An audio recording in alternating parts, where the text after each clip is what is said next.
তার মধ্যে ঢুকবে। কিন্তু এক ব্রিগেডিয়ার বলছে, বাবা তুমি যেও না। বলছে আমার বন্ধু আছে। বলছে তোমার বন্ধু আর নাই, শেষ, তুমি যেও না। কিন্তু ছেলেটা শুনছে না। ছেলেটা কিন্তু সুস্থ, বাইরে আগে থেকে চলে এসছে, কিন্তু ওর বন্ধু স্কুলের ভেতরে। ও বলছে না আমি যাব। দৌড়ে গেছে ওর কাছে, যে ওর বন্ধুকে বাইরে নিয়ে এসছে। ওর বন্ধু বাইরে আসার পর যখন মারা গেছে, তখন ব্রিগেডিয়ার বলতেছে, বাবা আমি বললাম না তোমার বন্ধু আর নেই।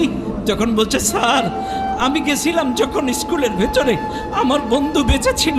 আমার বন্ধু আমাকে দেখে মুস্কি হাসি দিয়ে বলছে, বন্ধু আমার বিশ্বাস ছিল তুই আসবি, আমার বিশ্বাস ছিল তুই আসবি।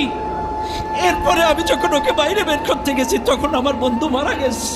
আমি যদি না যেতাম, আমার বন্ধুর শেষ বিদায় হাসি মুখটা দেখতে পেতাম না। আমি যদি না যেতাম, আমার শেষ বিদায়টা দেখতে পেতাম না। এমন